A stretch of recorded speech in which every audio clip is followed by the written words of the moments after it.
start to brighten other people's world with a smile, all of a sudden the world brightens up around you. It's like reciprocal. It's so interesting, and it's something in psychology that I don't want to talk about more because I don't have the studies in front of me, but it's something about us having a good attitude and keeping a good attitude around the people that we are having or around with that makes us so much better at whatever we want to do. Let's stop fighting beliefs. Stop fighting beliefs and let's try to find common ground. We're all on this planet together. According to statistics, it's the person who's mediocre that actually advances further. But is racism the reason the crime rates are so high? I can't say that. You know, that's a tough question. I don't think it's racism. The crime rates are going to be so high. I'm going to be honest with you. Actually, I can't answer that. It's human nature. And I'm being truthful about where we're going right now. We're not going in the right direction. We're not going in the right direction to heal and mend this country. You know what time it is, folks. That's right. It's time for more In the Hot Box with Doc Reo. Let's get fired up today. Let's get fired up, folks. You know why, folks? Because as we should all be feeling good, right? You know what I'm saying? Right. You know what I'm saying? Get a little happiness in your life. You know, blow that little horn, toot your life, and actually make a stance and feel great, right? That's what we should be doing each and every day. You know what I'm saying? Because gratitude is the way that we can make change. Gratitude is the way that we can do things in our life that make us grow, all right? Gratitude is a key to our success. And when I mean a key to our success, because I think a lot of people fall into these times and patterns in their life, and we all know that we can do things, and we all kind of believe, you know, we hear that, yeah, I'm capable of doing things in my life, but I know a lot of times we hear things that fall on our shoulders and make us feel like we can't. And the power of belief has to do with reminding ourselves that we can reach as high as we want to reach. You know, I mean, that's why today you see so many more women today striving to be so much more than just what quote unquote history has put upon them. You see, there are women out here striving and doing much more than some of the men I know out here. As a matter of fact, there are more women with college degrees out here than men. And yet, we still live in a male-dominated society. You know, so things like that, yeah, you know, I could fight both ways for that, but to me, ethically speaking, my heart understands that we got to all work together. It doesn't matter what race, it doesn't matter what color, it doesn't matter what sex, it doesn't matter what creed, it doesn't matter what sexual orientation, sexual preference. You know, I mean, there is a difference. There is a difference, folks, in all these things. We need to understand the differences in each other and what makes each other beautiful. And that's why I want to talk about change. Specifically, I want to talk about change because I'm a little annoyed. Folks. Why am I a little annoyed? Why do you think I'm annoyed? Because I turn on the news. Now, I haven't been watching the news in a few days because I've been busy working on my business, not trying to pay attention to the down stuff, not trying to pay attention to the negative energy out there in the world. But when I flip on the news, I hear something that my friend and cohort member at USC told me about. She said that more and more Asian Americans are being attacked. Now, let me ask you a question now. I can understand hatred, I can understand anger, and I can understand people being upset and wanting to lash out at a certain population of people. I can actually understand that even though I don't agree with it, all right? Now, in understanding that,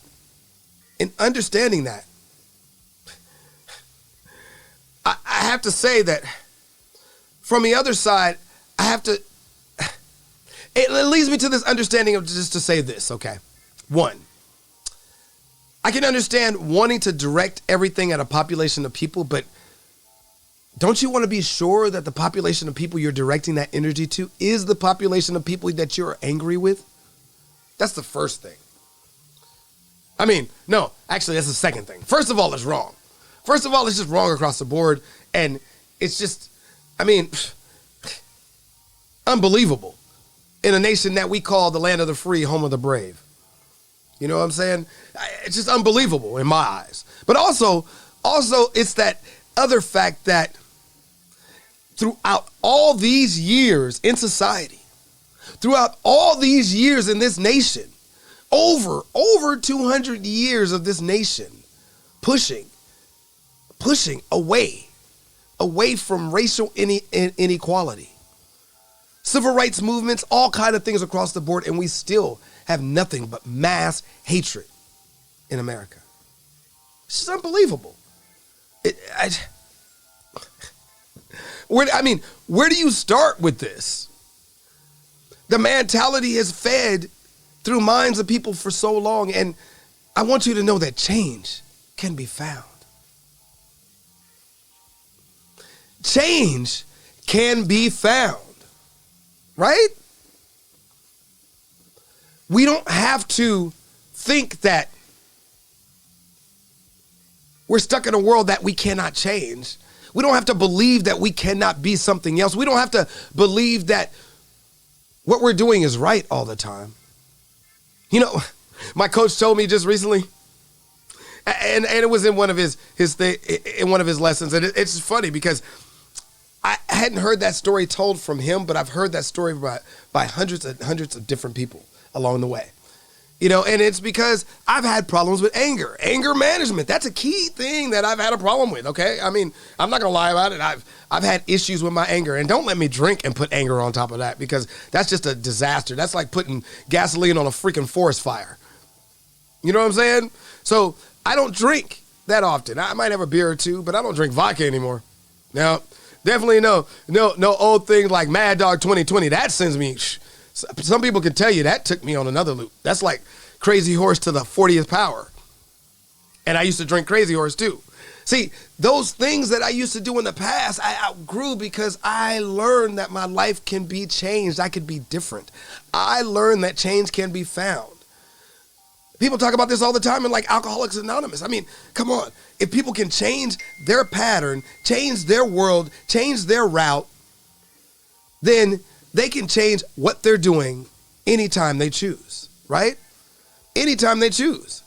You know, so I believe that it takes us actively working towards change in order to make change in our life. You know what I mean? So, what that being said, if you're going to find change in your life and you're going to seek and dig down and look to see that you might be wrong. Oh yeah, I didn't go to what my coach said. You see, my coach was talking about this time when he was having a disagreement with someone.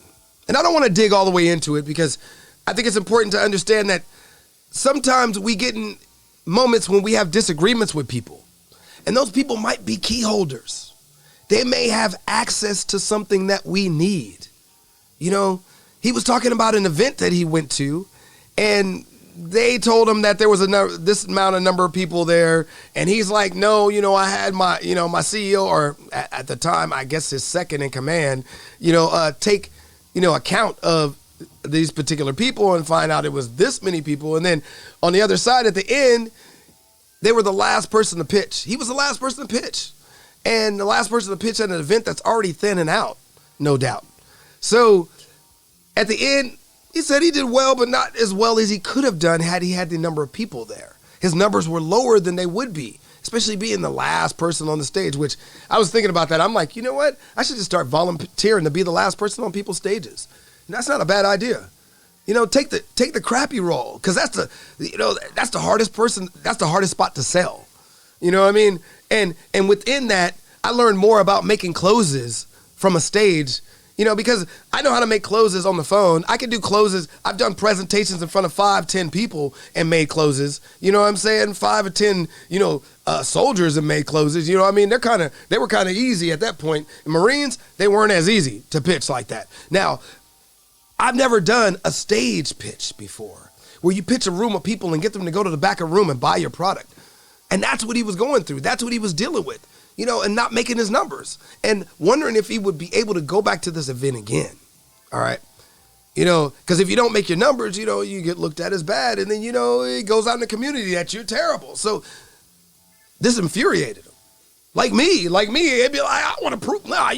Look, we got photos of this. You know what I'm saying? I want to prove to the person that they was wrong.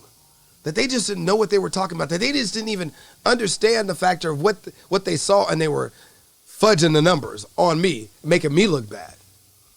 That's what I would have, I would have been borderline to do that too. But this is the best part.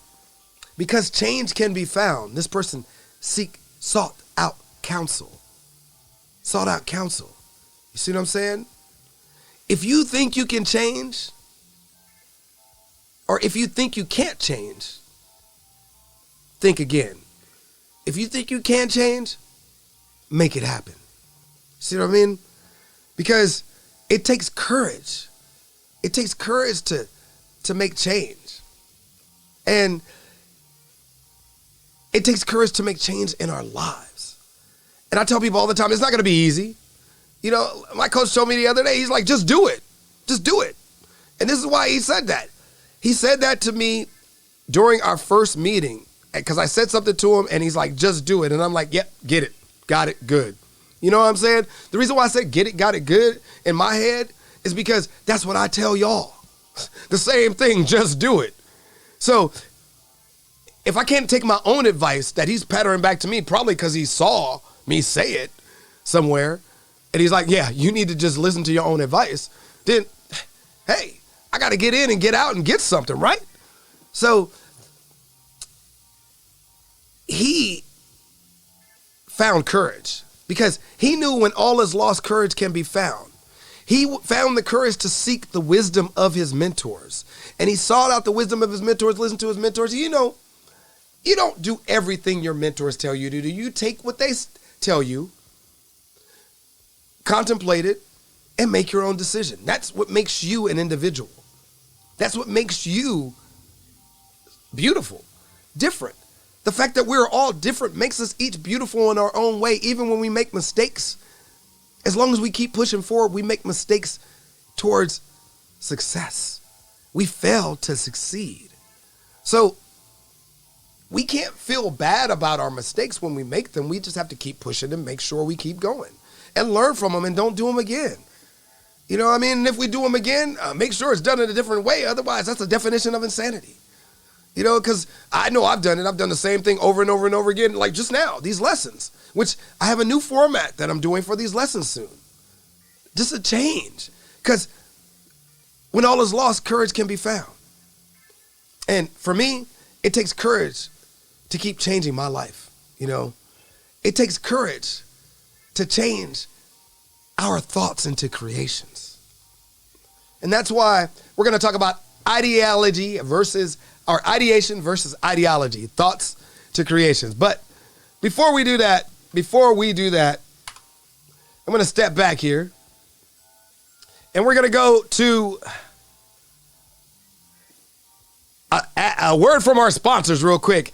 And our sponsors are, as you see, Anchor.fm. And like I said, before we get into it, let's get a word. Let's get a word from our sponsors at Anchor.fm. Wait. I know some of y'all are telling me, I don't know what Anchor is.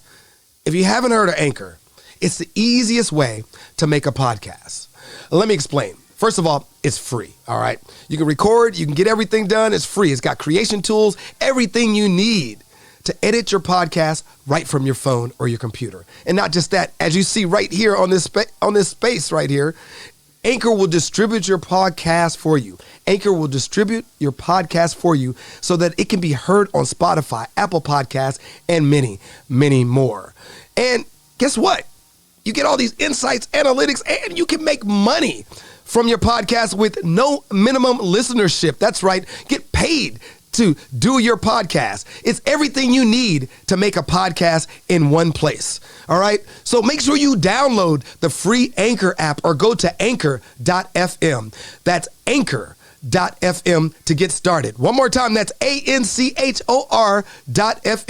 to get started today. All right, ideation versus ideology.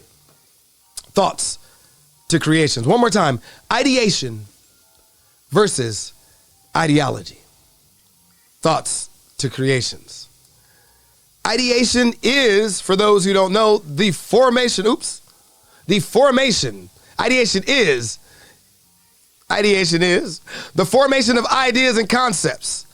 Ideology is a system of ideas and ideals which form the basis of theory and policy. And creations. I pulled this from my American Heritage Dictionary back there. Creations, the action or process of causing something to exist or bring into being. Now, I did paraphrase this. So, one more time. Creations are the action or process of causing something to exist or bring into being. All right? It takes ideation and ideology to change thoughts into creations. It takes ideation and ideology to change thoughts into creations, and it takes courage. It takes courage. That's right. It takes courage to do something that you've never have done before. That's right. Because when we create something, we do something we've never done before. Right? Generally speaking, when we create something, it's usually because we're working on something or because we have an idea and we want to put it together and we get down and we create it, right? Doesn't matter if it's a work creation, doesn't matter if it's Excel sheet, doesn't matter if it's just a statement of purpose. It's a creation. It is intellectual property, which we lack thereof in the world today. As a matter of fact, intellectual property is more valuable than money. So everybody's sitting around thinking that, I don't have enough money. Write some intellectual property, make something. Put your ideas, create them, and ideate them. Turn them into a belief system that you can keep pumping out to people. And when you turn them into a belief system that you can keep pumping out to people, sell them for pennies on the dollar or sell them for high numbers. My coach says sell them for high numbers. So, you know what I'm saying? But anyway, these are things that I need to do as well. These are things that I'm working on gradually. I've been using all these systems and not properly using them to my advantage. And that hasn't gotten me any further. It takes change for me to move further, correct? I prepared this lesson last night, and it was funny because I was in a room after I prepared this lesson, listening to something, and they started to talk about some of the things in this lesson. If that's not telling me that I'm in the right place at the right time, then you know what? I don't know what to say. I'm doing what I'm supposed to be doing, I guess. I know I am, but when I get, when I get confirmation from the world around me, and when we're talking about, I'm in a room on Clubhouse full of millionaires, 6, 7, 8, 9 figure people talking about what I should be doing. Some of the people that I've tapped into myself. And that's why I'm reaching out to people. I'm reaching out to I reached out to a cat that I know has got some property because I'm trying to connect him with another person that I know can help his property come to fruition. You know what I'm saying? As long as they can work out some deals, as long as he's still got that property that is a nice little town near the sea, near the river. You know what I mean? So I'm trying to figure out some stuff.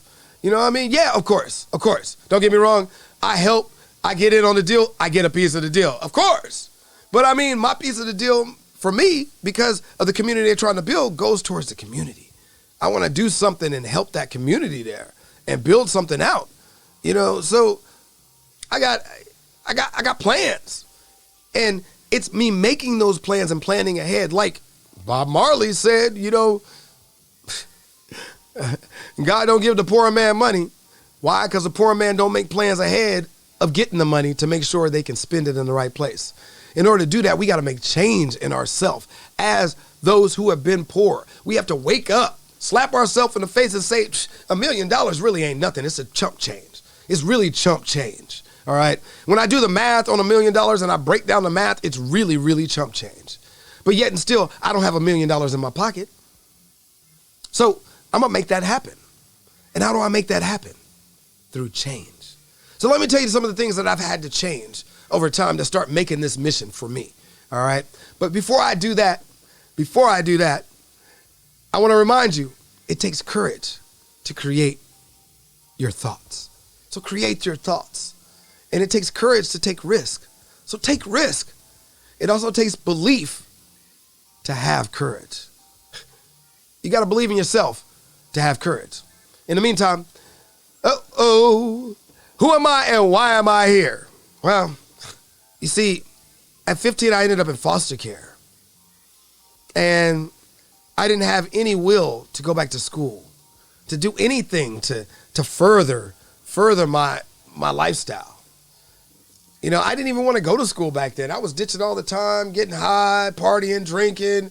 I didn't care. You know, I mean, we kind of had it good because they were letting us do a little bit more. I mean, I feel bad saying this, but Kaufman used to come by and bring us alcohol sometimes. Glad he's not a principal anymore, but he was looking out for us because he knew we were going to do it anyway. You know what I'm saying? He brought us alcohol because we already had alcohol, but he wanted to make sure he came to the party with his own juice. No, I'm just joking. He came to the party to try to monitor us and make sure we weren't doing something that would hurt us because we already had the setup way before he got there. We already had the establishment, not way before he got there, but way before he started coming around. Because my boy Jason just had the party house that the cops wouldn't even come by and stop, no matter if it was a ditch party or not. I mean, we had a ditch party down the block from school. The cops came within 1 hour of us being at the party. You know what I'm saying? We had raging parties where the neighbors were calling the cops on a regular basis at Jason's house, and the cops wouldn't even show up. And it's in the same neighborhood. All right? So it's because of Jason's mother that we had that privilege, because Jason's mother was a partiers too. So we kind of had that privilege. Jason's mom and dad, you know, called us from Amsterdam one day. Smoking hashish, passing out on beds, on hotel room beds, talking to us. You know, that's the kind of lifestyle I had growing up in LA. Parents who kind of celebrated and adopted parents, in a sense, who kind of celebrated the idea of being children of the 70s and the 60s, still children of the 60s, should I say? You know, they came from another era too. You know, their 50s and 60s, you know, children of 50s and 60s got a chance to grow up in a world that I would say changed their mentality or changed their view. And I know that my mother, when she went back to school, she felt like she was going to school just to go the rounds. But at the same time, my mom likes learning. She's inquisitive like me, you know, and in doing the rounds and raising a child on her own, you know, it became complicated because she had to take a full-time job at RTD, rough, tough, and dirty, for those who don't know, right? Rapid Transit District. You see, I'm talking about this because my mom to me is a representative of change, all right?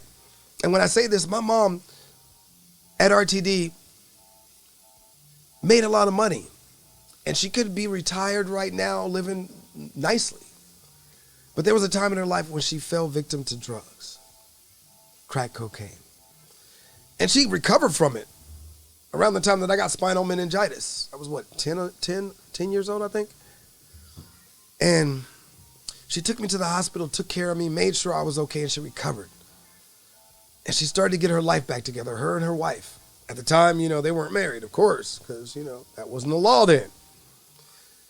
And it's interesting because years later, we had this house and everything was going nice. And, you know, I had my own room. I had a water bed. I had the dogs in the backyard. You know, we kind of lived in the hood, but it was away from the hood. I didn't have to deal with the stresses as much. You know, I can get away from the craziness, but still go to my performing arts schools, you know, and still I was even involved in the community. And my mom slipped up. One day on her birthday, the person who owned the house we were renting, the daughter of the person who owned the house we were renting, she came by and she's like, yeah, I just want to get you high for your birthday. My mom didn't stop after that. My mom didn't stop for, I want to say, almost 20 years. She lived on the streets, was arrested several times, went through all kind of turmoil. to where now she had to get her hip replaced because of how she had to live, how she lived her life, put damage upon her body. Yet my mother was able to recover, come back from all that, get up off the streets and go work and help people in the community. My mom told me one day she just got tired. She said, I was laying on the street and I woke up on Skid Row and I just got tired of living on Skid Row. She said, I got up, looked in my pockets. I think she said something about the pipes she was messing around with, and she was trying to get rid of them. She was trying to sell them off to some guy. She tried to sell them off to some guy. She got arrested. Right when she was done, she was done. But that fact of getting arrested kind of helped her, push her over the edge to make sure that she could get out of the way of the drugs. Through that time, she reunited with her wife today, who was also off on her own on drugs.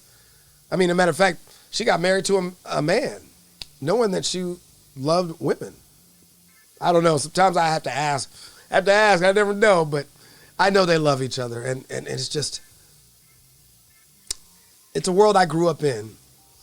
And it's a strength that I grew up under, that we can realize that life starts in one pattern and we can change along the way. And I know I make this first part long-winded, and I know I go through this whole stretch for you all, and I do that for a reason, because it meets later on.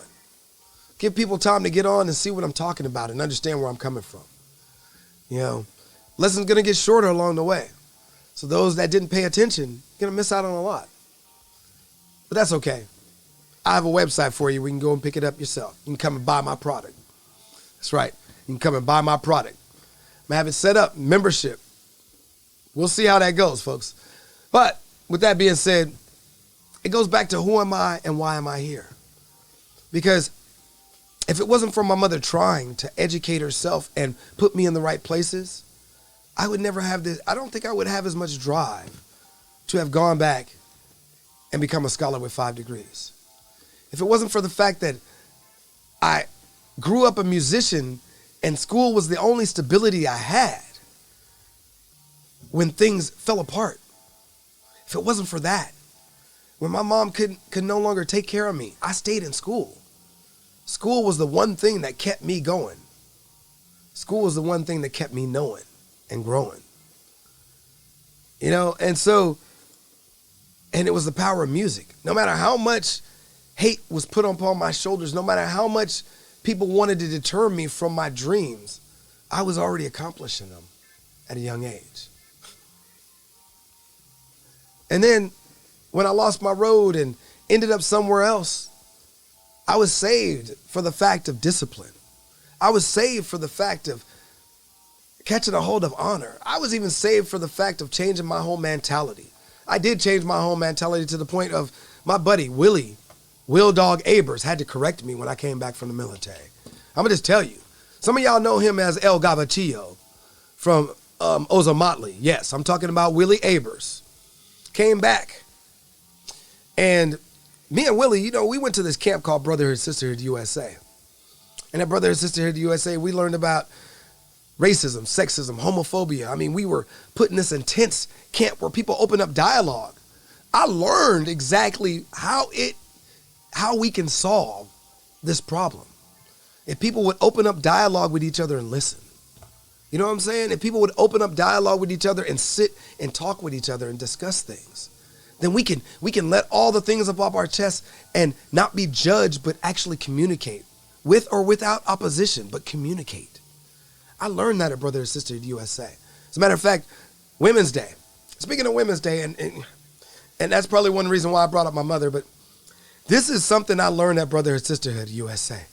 And I want to tell you, I had to cry this day because I learned something about what women go through. And still, I don't feel like I learned my lesson. Because when I went to the military, I came back with a whole different attitude. And let me explain. You see, at Brotherhood Sisterhood USA, when we were on the sexism day, all the men gathered in a room. where we wrote our stereotypes. This is one thing about Brother and Sister USA. When it was Racism Day, both people gathered in the same room and wrote their stereotypes about each other. Whether it was white against black or Latin American against Latinx against black or whatever. Everybody would pair up in different rooms and write their stereotypes on the wall so we can see them in front of each other. And we're in an isolated environment in a summer camp. So we're really isolated and have to really, it forced us to deal with this stuff. These things that were already on our minds, these stereotypes about race, about color, about creed, about belief, anti-Semitism. And so on Sexism Day, they did something different. It's the scariest thing you can ever see. You see, as a man, we're in a room, held in this room, and we're all talking. And the women went in a room too. They went in another room on a whole nother side.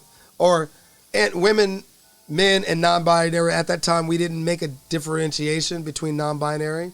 Those who felt that they were women went with the women, and those who felt that they were men went with the men. All right? So we didn't make a differentiation there. And so those who chose to go with men went with men, and those who chose to go with women went with women. All right? We wanted to split this up for a reason because this was about stereotypes about women. All right? This was about this was specifically designed for us as men to understand. All right? So we're in this room. We're in this room and we're going through this meditation period, and all the men get to this point where they get us to a point of, after saying our stereotypes and putting them on the wall, we'd have meditated to the point where we're almost asleep. I mean, they practically put us to sleep so that we were so relaxed that we would be shocked. Why would we be shocked? Well, I didn't fully go all the way to sleep, and all of a sudden I heard some yelling and screaming outside. And around the time it was the yelling and screaming was around the time that they woke us up and got us to stand up and get up. And they got us to walk out one by one, and they're getting us walking out one by one, and we walk down this gauntlet of women. Now, down this gauntlet of women, it's women calling us all kind of names, cat calling us, pulling us. Now, at this time, they hadn't put in the rule of no touching. Women were grabbing our body parts, slinging us all around. And in this moment, I was able to get an idea of what it felt like to be a woman. I was able to understand what I needed to do and change. And I still, to this day, you won't see me in a club grab a woman's arm like, hey, that's not my style. I never understood that. That some women love that. You go in the South, and when I was in the South, that if I didn't act like that, I didn't grab a woman by the arm like that, but if I didn't act like that, I wasn't respected by a woman. And that's just sad, right? If I didn't treat her like a piece of property or non-human form, that I was disrespected by her. And that's in the South. Because see, in the West Coast, as a matter of fact, this happened.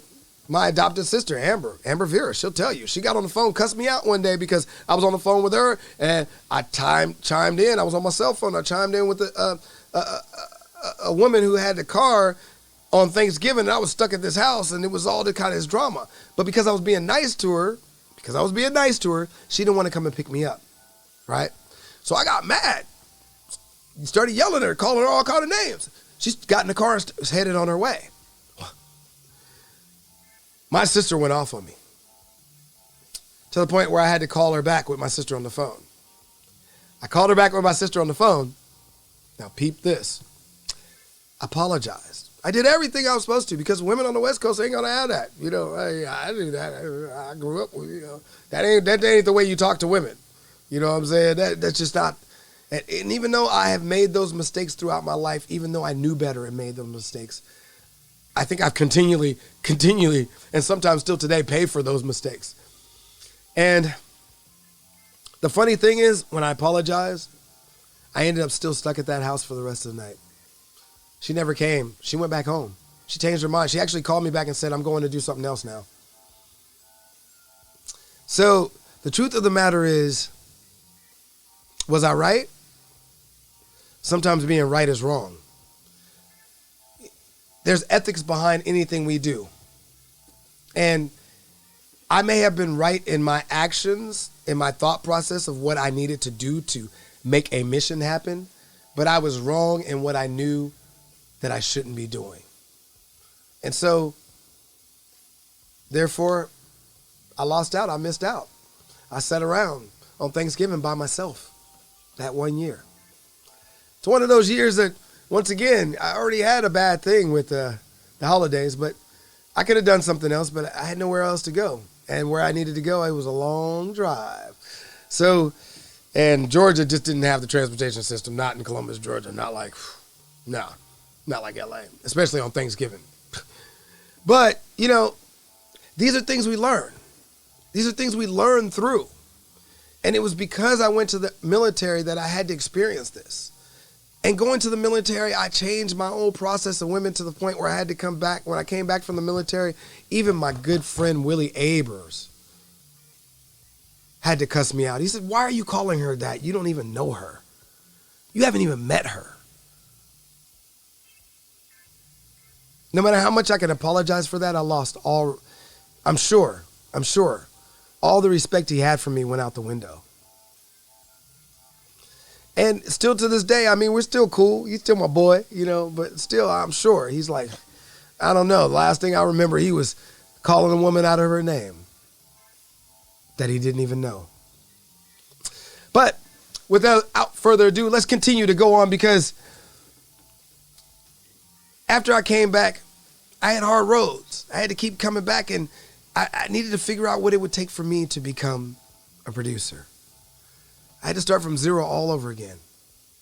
Music, I started from zero. Not just music, I started from zero. I started from zero in acting. Even though I had already SAG, I started from zero, non-union. Background. Worked my way back up. Ran in while I was working on Navy NCIS, before I became PA over there. Ran into a guy by the name of Billy Webb, who told me to go back to school. He said, go back to school, even if you just go to UCLA and get some satellite classes or you know, the courses that, you know, that are not, you know, a full curriculum. You know, just get some of those courses. He was showing me the film camera. You see, Billy Webb was an interesting cat. He's the only DP I know that was always on the Steadicam shooting while running 3 other cameras. I couldn't understand. He had two other cameramen and 2 other cameras, sorry, not 3. 2 other cameramen on full cameras and Billy Webb on the Steadicam moving through, deep in, shooting all the time. Guy never stopped. That's how he ran JAG, and that's how he ran Navy NCIS. And now you wonder why those shows look the way they do, feel the way they do. You know, it's not just the direction, it's the team behind it, because the director is swapped out every week. Sometimes every 2 weeks, but every week there's a new director. So you can't rely on the director, it's the crew when it comes to television. Billy Webb made that crew. So did the ADs and everybody else. That crew was, I love that crew. That crew was one of the best crews you could have. And Mark Harmon, Mark Harmon, hats off to you, brother. He likes to save lives, no matter who you are. You know, if you haven't heard about Mark Harmon pulling a kid out of a burning car, him and his wife on the freeway, y'all need to look that stuff up. Anyway, so let's keep going here. And I got a chance to become a broadcast journalist. Not once, but not twice, but not 3 times, but 4 times I've been a broadcast journalist. I started with a company called ARN. I started getting on the radio when I first got back here. And I was getting paid to do radio spots all over the world. I had to do them. I had to record them in advance and get them out to them. When people didn't have computers and people didn't have recording software, I was using Cakewalk to record radio spots and stuff and get it over to ARN and get it on the web. I had to pay to play. I paid to get on the air. I paid to get advertisers to pay me back. And eventually I got paid back. Thank goodness. ARN no longer exists now, I don't think. But, you know, I got that opportunity. And I learned a lot about radio there.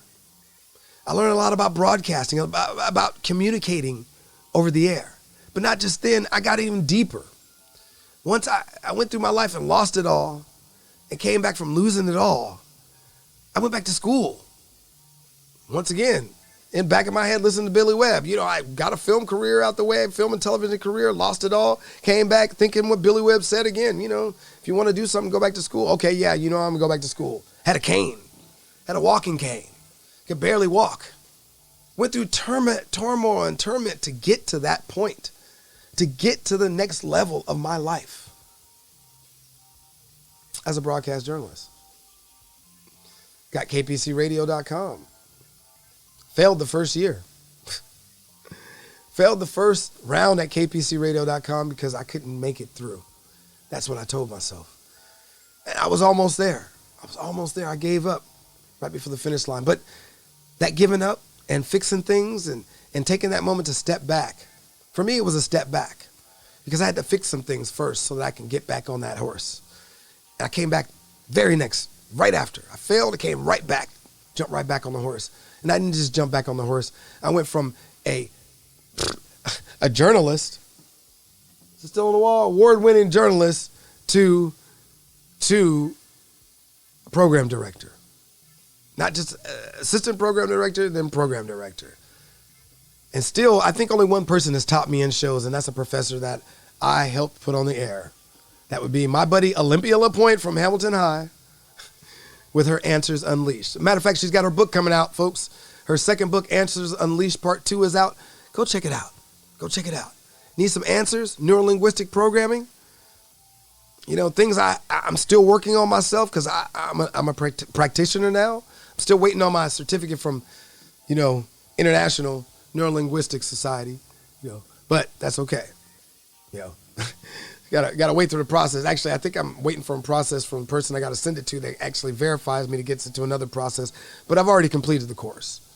You know, it's just the way it is. I had to program myself too, so I'm working on that as well. But let's continue.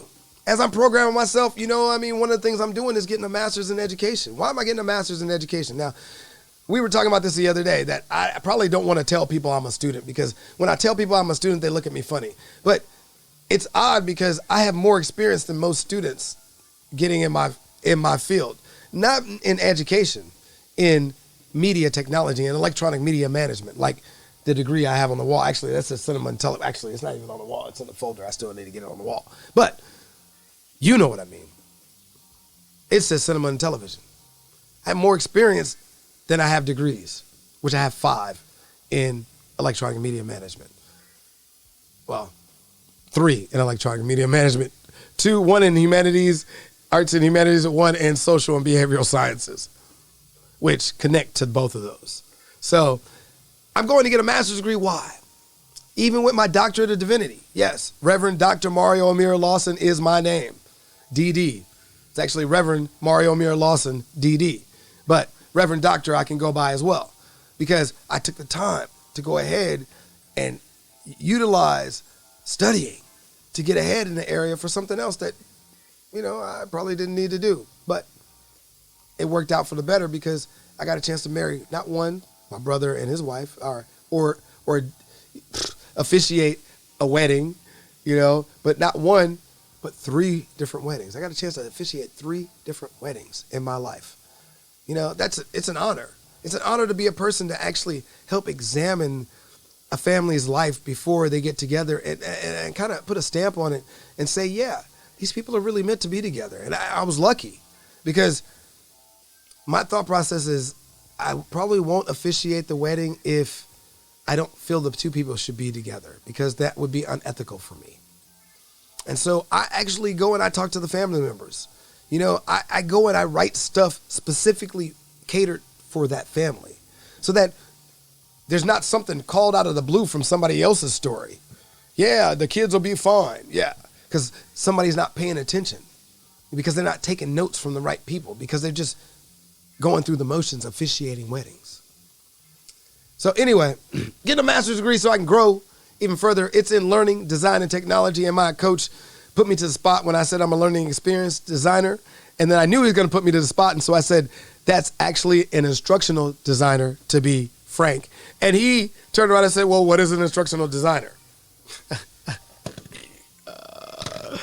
I'm like, oh, wow, you got me there. You know,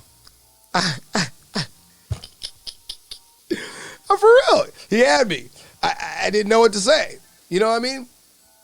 You know, my whole idea is that I encourage people and assist people to use multimedia tools, all right, and learn how to use those multimedia tools and build self-efficacy within using those tools within 90 days. 30, 60, 90, depending on the tools, all right? And so that's what I needed to be coming to him as, something that simple, you know? I encourage people to utilize multimedia tools, meaning web, you know, it could be something as simple as Microsoft Office to something as complex as PowerPoint, which actually that is in Microsoft Office. Something as complex as Adobe Premiere Pro is what I'm saying. As PowerPoint. That was funny. But, you know, that is the way things work. You know what I mean? For me, I help people understand what they need to do on these tools. And I need to get out there more and help more people that I care about because they've asked me already and I haven't had a chance to because of COVID. And so I'm more worried about, you know, becoming a carrier and bringing them COVID. So I haven't done that just yet. And I want to make sure everybody has gotten their vaccination before I do. So a couple other people I know need their vaccination. I think they might have it now. I need to go check. But that's what I'm out here doing, a learning experience designer. I create the content and develop the learning management systems behind educational and informational programming. So online programming, to be exact. But also, my whole thing is I encourage people to use those tools and figure out how to use those tools so that they can be those who do that within their own business. I mean, I gotta help my business partners soon. As a matter of fact, I got new business partners. You know, I gotta actually help them with the website, and I need to get off of this soon. So let's get to the nitty gritty of this. But before we get to the nitty gritty of this, in this video, you will learn how to recognize opportunities to improve productivity, how to utilize positivity to increase efficacy, and how to avoid financial disruptions. But before we get into this lesson, of course, I got one more thing to talk to you about. Now, this is strange because I've been going through the algorithm. I've been going through everything, looking, not the algorithm, my analytics. And as I've been going through my analytics, I've been looking and checking everything out. And my analytics just happen to tell me that several of you are watching but not subscribing. So I see the views, but I don't see the subscriptions. And that could be one of two things. You might not want to subscribe. But if you find any value in what I'm saying or agree with anything that I'm saying, you don't have to subscribe. Just drop a like or share it to somebody you know that can benefit from this information. It's free and it helps move us up in the ranks in the algorithm. You can't do anything but help us out along the way and help somebody else. Also, if you find out that our videos and recorded sessions and the Mindset series, you like them and you're new and you decide that you want to follow us and you want to find out more, you can go ahead and click Mini Doc in the bottom corner over here. And after you click Mini Doc in the corner, you can go down to that bell down near the subscribe button that will already be on after you did that. And click the bell so you can set your settings to receive future notifications or set them any way you like, you know. So with that being said, stop by. If you stop by, you like what you see, feel free to like. Smash that like button. Just smash it. Smash it with love and share it to a friend of yours who needs some assistance in believing in themselves. Now, let's get to the nitty gritty. Here's a lesson meat. How to recognize opportunities as they arise. All right. How do you recognize opportunities as they arise? The first thing is understanding the effectiveness. All right. How effective are we in our lives? Are you effective in your life? You know, I mean, one of the things about being effective is, do you plan before acting or act before planning? You see, because efficacy is doing the right thing, effectiveness is doing, I said that wrong. Efficacy is doing the thing right. Effectiveness is doing the right thing. Peter Drucker. I flipped it. Dyslexia. What can I say? But part of maintaining our focus, part of being able to maintain our focus is also understanding how effective we are. If we don't understand how effective we are, then we don't understand how we can fully complete our goals. And if we can understand that, then we can fully ideate our creations with forethought and patience. You know, that just helps. You know, I know a lot of us, like me, I have anxiety. And sometimes when I try to ideate my creations, I don't have enough patience to get them out there. So as we think about the power of thoughts, please, I want y'all to remember a few things about the 4 pillars, right? Remember the 4 pillars. Because without the 4 pillars, well, I think we'll have a few problems. But we'll get back to the 4 pillars in just a second. For now, we want to talk about how to recognize ways to improve producibility. All right? How to recognize ways to producibility starts with 3 different things. Now, one of the books I'm going over, Millionaire Next Door, the Millionaire Next Door right here talks about all 3 of these things. But also, one of the other books I'm going over talks about these things, the one thing. All right? So there's 2 books right here that I'm really going over for you. But not just 1, not just 2. But today, we're not only coming from some literature in a journal and 2 books, we're going to come from 3 books. The Wealth of Nations. The Wealth of Nations talks about a few things that I think all of us need to pay more attention to. And I say that again. The Wealth of Nations talks about a few things that I think all of us need to pay a little bit more attention to. Adam Smith is a very prominent figure in our society. And he talks about commerce. He talks about capitalistic societies. He talks about the free markets. That's specifically what he speaks about, free markets. But I believe he really talks about capitalism because the world is full of free markets.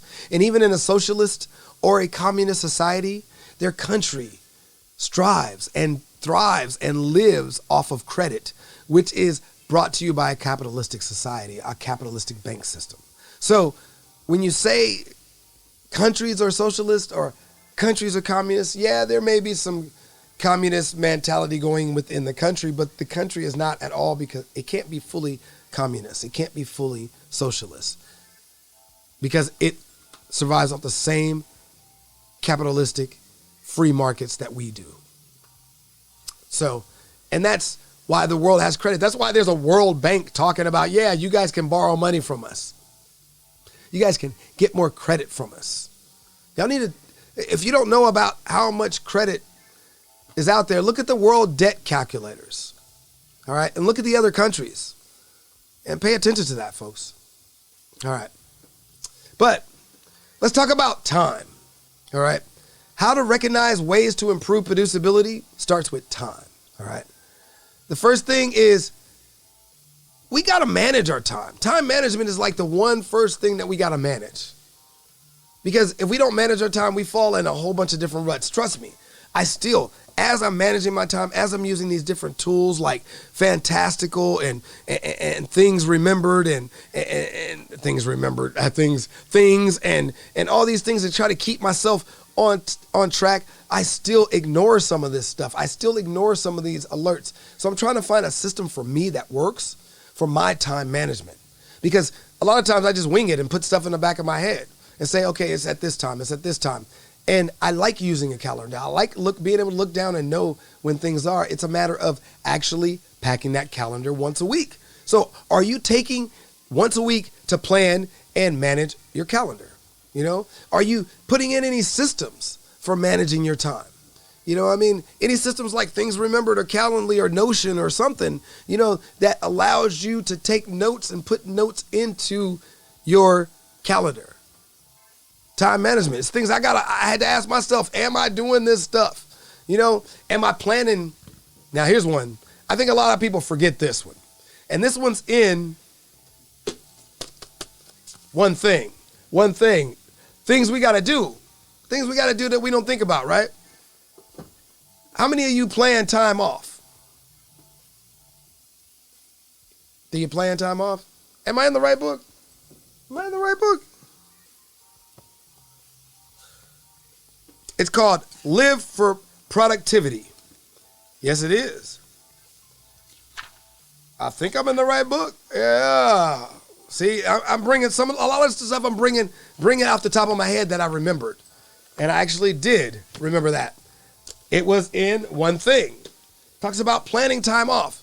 You know, a lot of us plan our work schedule and don't plan time off. And planning time off is actually something we need to do for ourselves.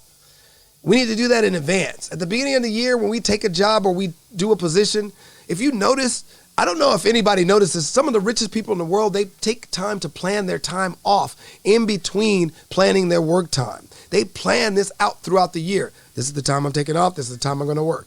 Why? Because they understand that they need to recharge. We all have to be able to recharge. And if we don't have systems in place that allow us to recharge and manage our time, we will be overrun because we won't relax enough.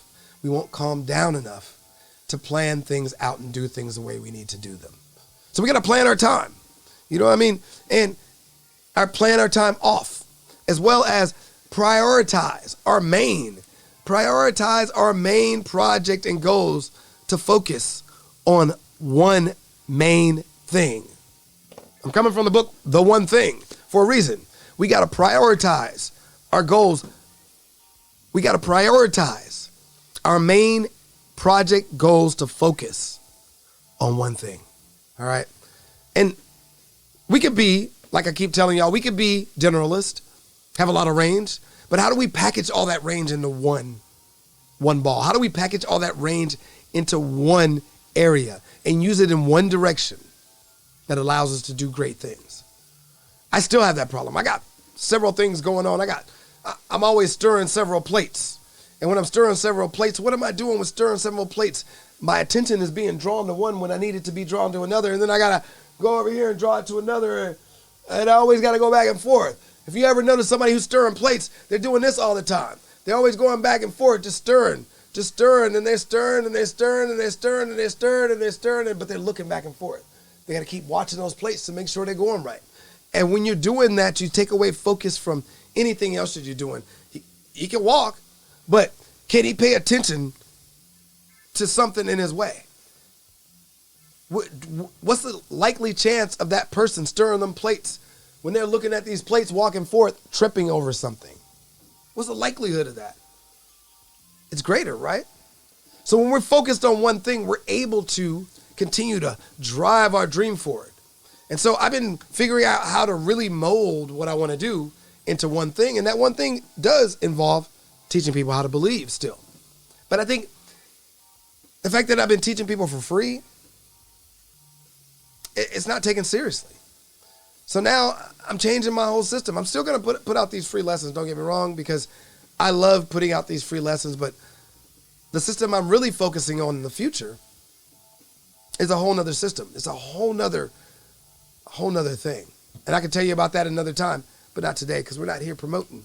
We're not here promoting new things until they're ready to launch. So with that being said, complete one thing so you can get results.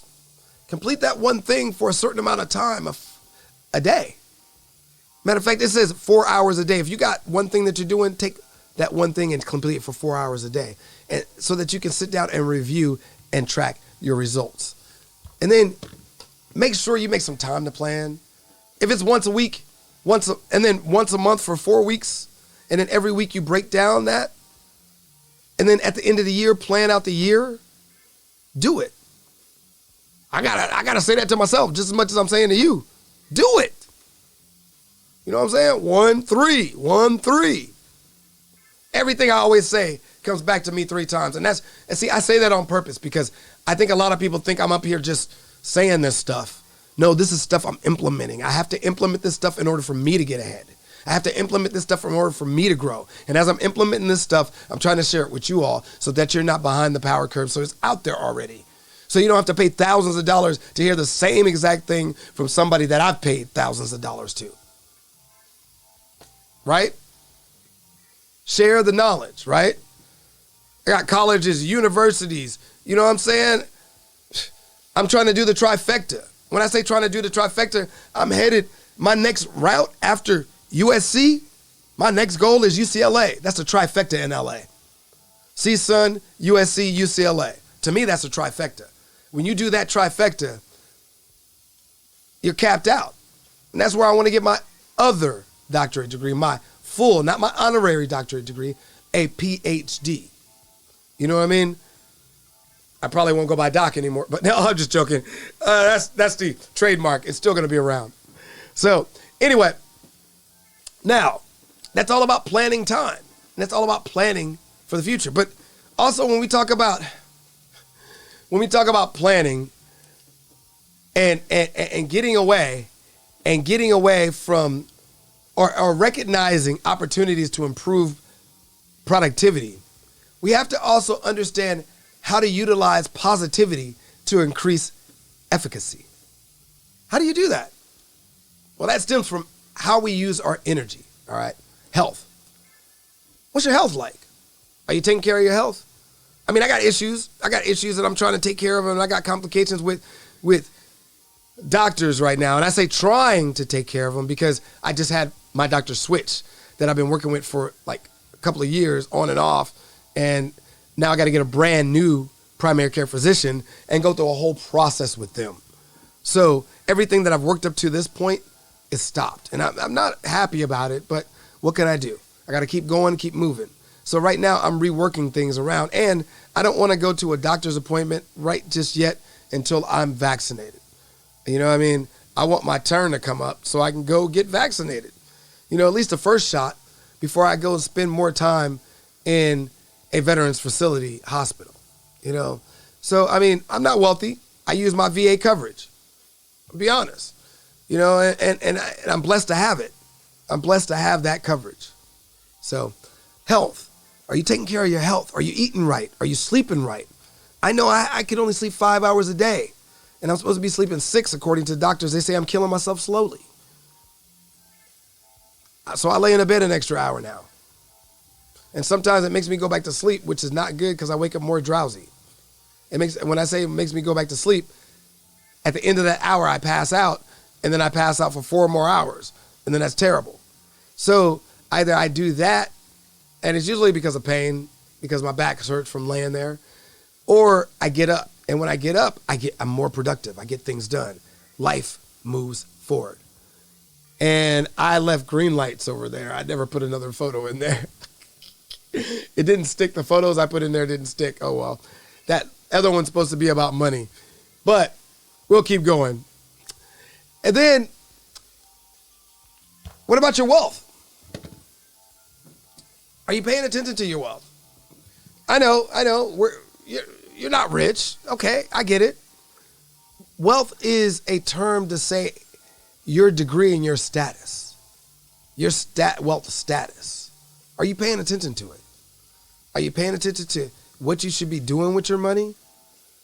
Especially in this time. Do you have a 401k that's just sitting around and somebody else is gambling it away for you? You know? What about relationships? You know, what are your relationships like? Are you working with people, trying to connect with people? Are you trying to actually nurture your relationships? I mean, that's important because your health, your wealth, and your relationships help you gain your own internal happiness. You know, people like Ty Lopez will say health, wealth, love, and happiness. You know, yeah, I get it. You know, I mean, but it's the same concept because all these greats are telling me the same thing. I see why Ty Lopez would always say that because he's read it from other people that are telling him, and he's programming his own brain to believe it so he can achieve it. You see what I mean? You know, that happiness only comes from us achieving the things that we want to achieve with great health, great wealth, and great relationships. You know, because we can be a Scrooge. We can be a Scrooge McDuck or a Scrooge. Either one. Ebenezer Scrooge or Scrooge McDuck, they're the same person. Just told in cartoon versus human. All right? But we could be those folks. Or we can look away from some of these people who believe that they are all high and mighty and that people shouldn't get, that people don't deserve. You know, these people who don't believe that people need help right now. I see it every day on the streets. So that's why I say when you take this time, you got to make sure to get the health, wealth, relationships, and happiness, you got to be able to plan ahead. You got to plan for it to come as it's coming. Because if you're not planning for it to come as it's coming, you miss out on it. You miss out on those opportunities like I talked about in the last one. We miss out on the wins. I don't want you to miss out on the wins. I want you to be able to have courage so that you can make change, because you can see the wins from you making change in your life. And when you see the wins from you making change in your life, just like I have, you understand that you can have that. You understand that you can have that positive energy. That positive energy, or let me take it to a different level. You understand that positive energy carries you to the next level.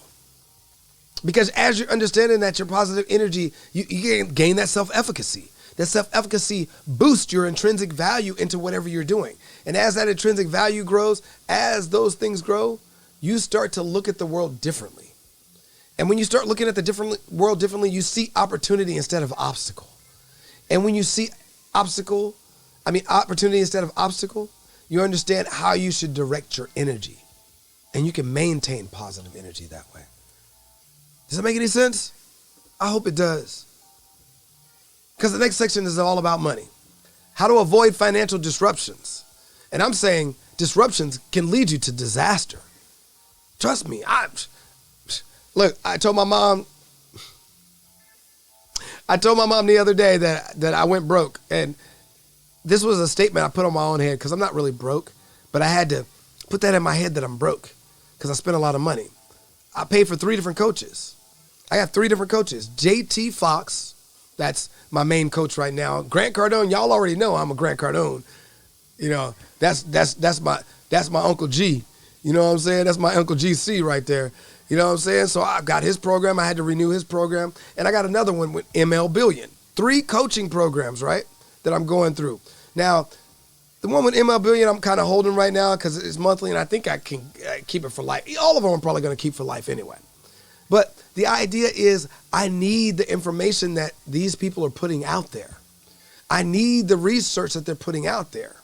You know what I mean? Because it helps me avoid disruptions, because disruptions lead to a disaster. The information they're putting out there is about money. It's about how to manage my money properly so that I can be a 5, 6, 7, 8, 9 figure individual. You know what I mean? Because I miss what it was like to be 7 figures. I miss that. I miss the good money. I want to get back. The only way to get back is listen to people who are already there. You know what I'm saying? As they say, we'll get to that in just a second. Let's talk about money. What is your value? Do you know your value? Do you really know your value? Do you know how much you are worth? You know, and the reason why I said let's talk about the other thing later is because I'm leading into that now, because if you don't know how much you're worth, you're not going to be around the people you need to be around so you can raise your worth. You see what I'm saying? Because the next thing you need to pay attention to is not just your value, your net worth. Do you know your net worth? I didn't know my net worth, and I looked back one year and I was like, wow, I made $1 million that year? I had to really look back. I started looking through boxes and stuff. Because it's not that I made $1 million, it's that my net worth was $1 million that year. And so I had to figure out the formula. I had to figure out the math. I had to understand what it takes to figure out what my net worth is. All right. My net worth one year was $1 million and I didn't even know it. Actually, they have it somewhere. Someplace has it down as 3 million. That's not true. It was like 1.5 at tops. You know, but that's the whole deal. $1.5 million ain't much. People are like, oh, wow, you was a millionaire. Chump change. If it wasn't chump change, then you wouldn't have all these senators that only make $175,000 a year fighting each other over money, because it's chump change. Majority of these senators are not even decamillionaires. Look at the list. Look them up. Find out about them. You know, they're trying to be billionaires. And if you look at the billionaires are out there saying we need to help people. We need to give people money so that they can spend more money. They understand the opposite side of it. Even if they want more money spent in a military budget, in defense, even if they want all this other stuff, they understand that money still needs to go out to the people so that things can come back. And so when I hear people say that the billionaires are the problem, I'm starting to think that some of these millionaires are the problem. These millionaires who have a problem with the money they have because they don't really have the money they have because they're not liquid. You see what I'm saying? And that's all I keep hearing is, if you ain't liquid, you ain't crap. You know what I'm saying? Or as they say, if you ain't liquid, you ain't shit. No reason I should mince words right there, right? And that's what they keep telling people. So do you know your net worth? Because if you don't know your net worth, you need to start figuring it out. You know, mine's increasing. I went down to 0. You know, right now I'm a scholar, so my net worth is pretty low. However, what I know in skill and value, I can sell and increase my net worth. So I know I have and can provide value. And a few years ago, I guess I didn't think so. It took some other people looking at me and lifting me up and telling me I am valuable to get that value back, you know, to understand. And if that's what you need, go out there and get somebody to lift you up. Go out there and get somebody to help you understand how valuable you really are so that you can understand your net worth and start putting some money away in savings. You know, this is why I like Grant Cardone, because, you know, everybody says 30%, you know, put away in savings, but Grant's like, no, put 40 away, stretch it out a little bit more, sacrifice a little bit more. Because if you sacrifice a little bit more, you might get some more in the end. And he's right. He's right. I still have a problem with savings, but you know what? My savings has always been my investment pot. So I take it and invest it in things that hopefully help me get to the next level. Unfortunately, yes, I have invested in things that have not made me money. So now I'm in a process of looking at things to make me money when I invest. And I continually invest. And yes, like I told my mom, yeah, I went broke. Yeah, I lost some money. And you know what my mom told me? You know, she didn't say nothing against me because she knows I'll make it back. You know what she did? She sent me $50. I didn't need the $50. I got money. Matter of fact, I got cash. Oh, I ain't got my wallet on me, but I got cash in my pocket right now. I got more than that in my pocket. You know what I'm saying? I didn't need her to send me $50. But I was just letting her know that I sacrificed some of my extra savings for an investment into my future. I sacrificed my extra savings to put my energy in the right direction so that I can make more savings, so I increase my net worth, so I increase my value out there in the world. See what I'm saying? You know, and increasing that value makes me look towards my credit, you know, and looks towards auditing and my credit. You know, I got to audit my budget. Dig on down inside my budget and make sure I'm spending it the right way and make sure I'm not overexerting myself in certain areas, which I know I am because I'm paying for more services than I should be. But I'm taking this risk. And I don't mean the coaches. I got other little services that I probably shouldn't be paying for right now that I need to drop them off. You know what I'm saying? And I need to turn off these Netflix and stuff that I ain't been watching. Netflix and Hulu and all this stuff that I ain't been watching because I'm too focused on business right now. That stuff that I told you I hadn't really watched the news. I turn on the news and I'm like, I can't watch this anymore. You know what I'm saying? Because it's deterring me from my focus. Even some people I know, I watch the show Morning Invest and I like the show Morning Invest, except now I hear a lot of the negativity coming off of them.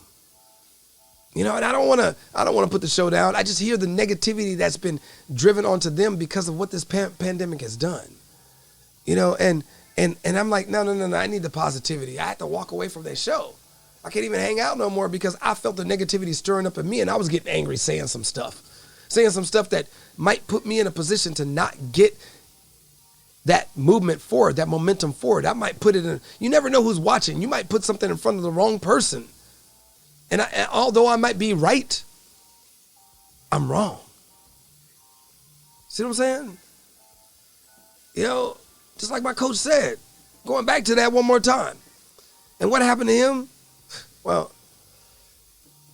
after he told, if you've been following the story, after he didn't go and show them the evidence, and he didn't go and force feed those folks with evidence saying that they were wrong, even though he was right, they wrote him back and invited him the next year to the event and apologized to him for not filling out the capacity like they should. You see, sometimes we get in our own way because we don't know how to change. And that might be because we didn't spend the time investing in ourselves, and we didn't spend the time looking in ways that we can make things happen in our life. You know what I'm saying? I say that all the time. And to go back to credit for a second, I don't know. I got to ask this question. Somebody asked me this question. He asked a lot of people this question. As a matter of fact, he said, when was the last time you paid taxes on credit? Think about that for a moment, folks. When is the last time you paid taxes on credit that you use, that you get? Doesn't exist. You don't pay taxes on credit. So why are we only using credit instead of buying other people's credit?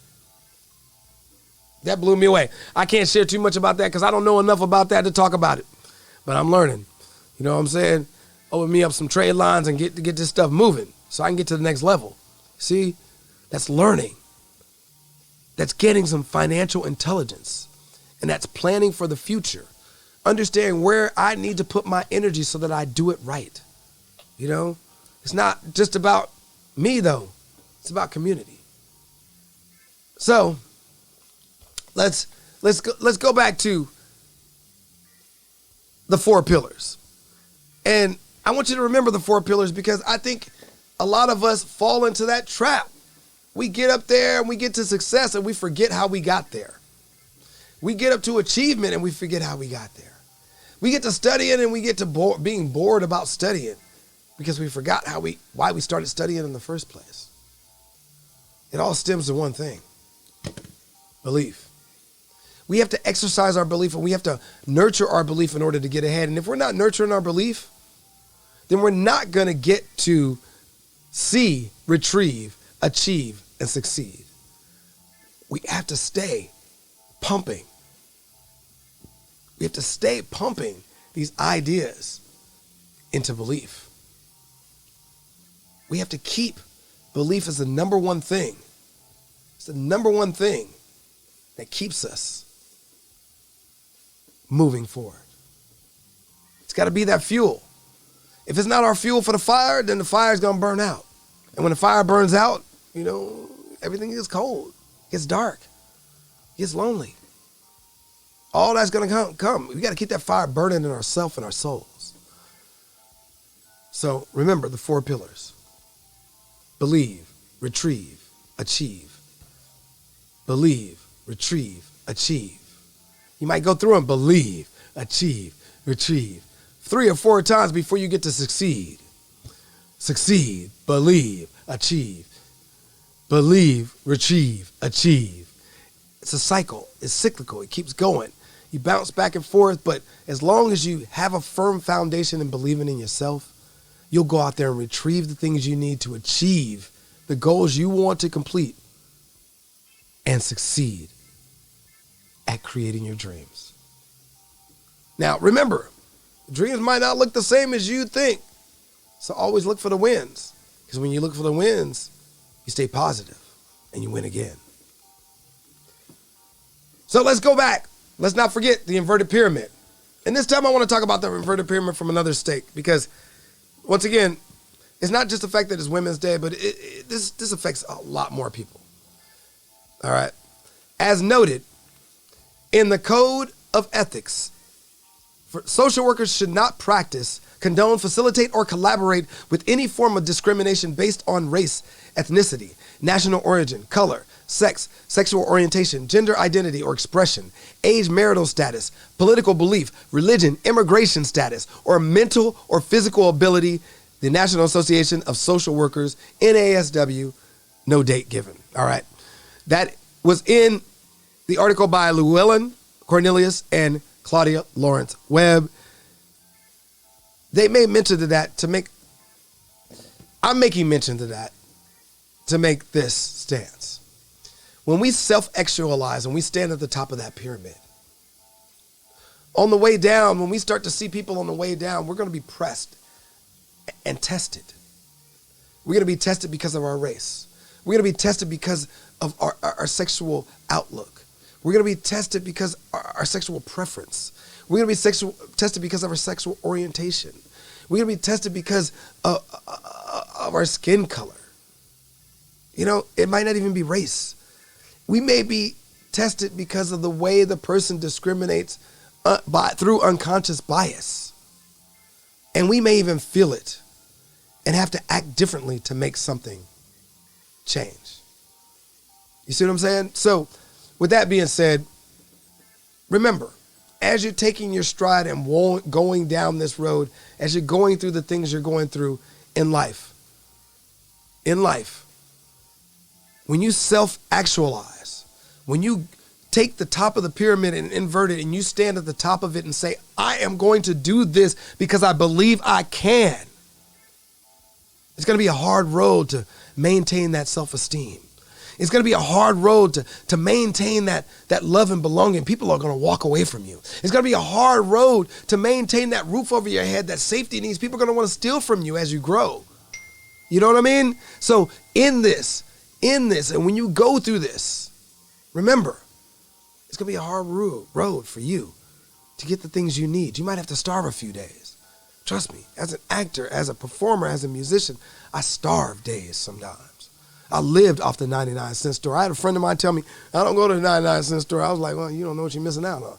You know what I mean? Back then, I used to eat some stuff that was bad for me, but you know what? I get a whole bunch of stuff at the 99-cent store, like seasoning and stuff that you can get at the regular grocery store for 99 cents that they're going to charge me $5, $6, $7, $8. And we in the middle of a pandemic.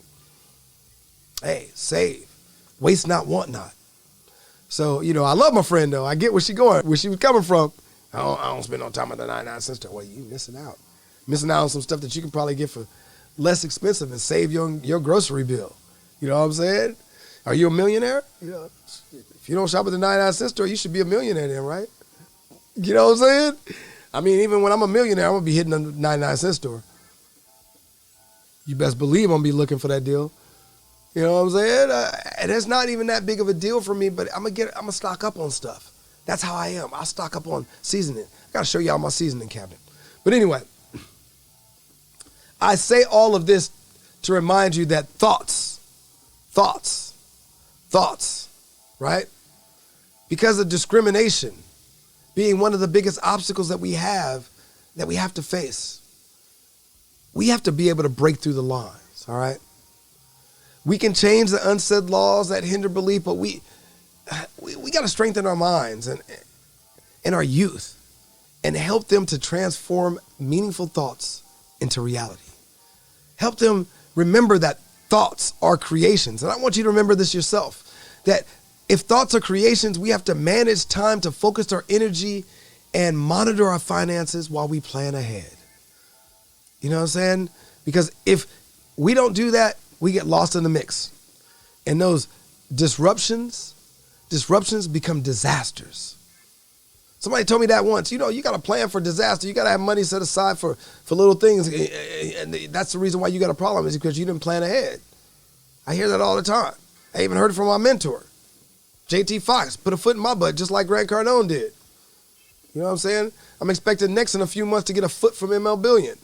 You know what I'm saying? Got 2 already kicking me in the butt. Might as well get a 3rd. You know what I'm saying? Hey, whatever helps me get ahead. But at the same time, I was told, you know, I wasn't planning ahead.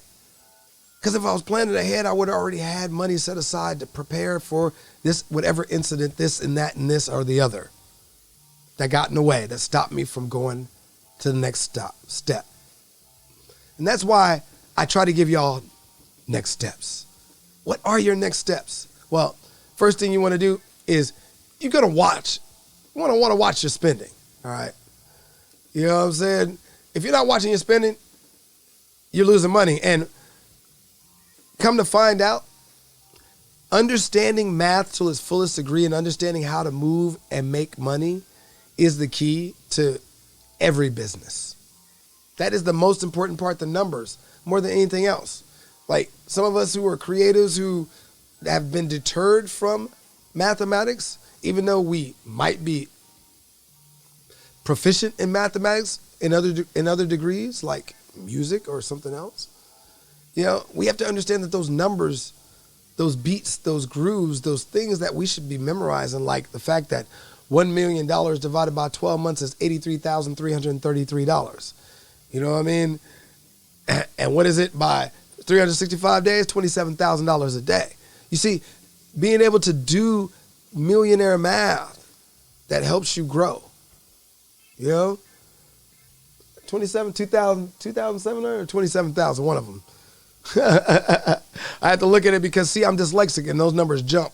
So even in my head, when I do them in my head, I'm still trying to memorize them. But I know 83,333.33333333333 just because I was able to memorize that print. It's easy to remember one number with a whole bunch of numbers. You know, so with that being said, also, you want to make sure you manage for one thing. Take all those skills and experience you have, wrap them into a ball and point them in one direction. And focus on that one direction. Take 4 hours every day to focus on that one direction. Then next, you want to save and invest monthly. Put money away monthly. Invest monthly. Make sure you're steadily moving forward, moving towards your goal. And don't forget to do, last but not least, you got to monitor your progress. Monitor your progress weekly. I have to go back and look at what's been done and what I lose and what else, you know, because, man, sometimes you overspend. Sometimes you do a little bit too much. So I always got to look back and look at everything on a weekly basis. So I suggest you do it too. You know, so with that being said, if you have any questions, comments, and concerns, please feel free to contact me at 310-844-9285. Also, you can contact me on docreo.com. And if you find any value in what I'm saying or agree with what I'm saying, feel free to please drop us a like or share it with someone you know.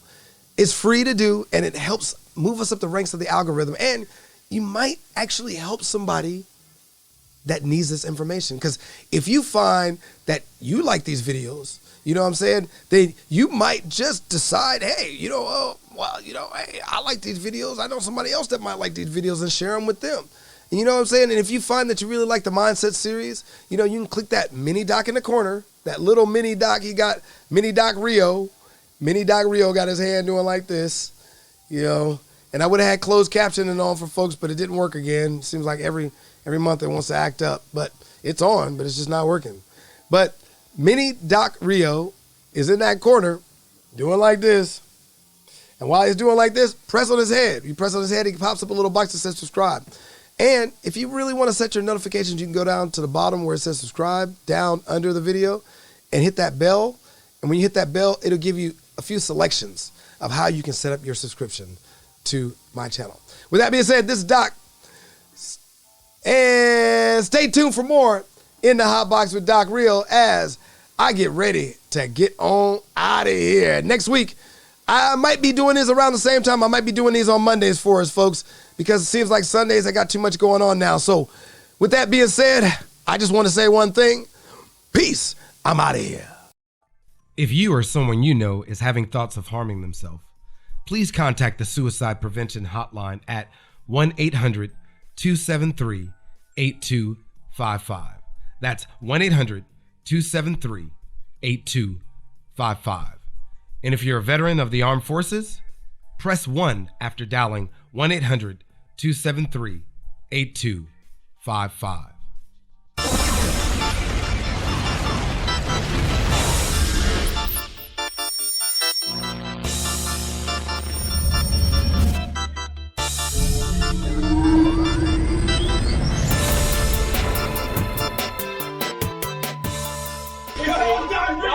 Doc Reo TV.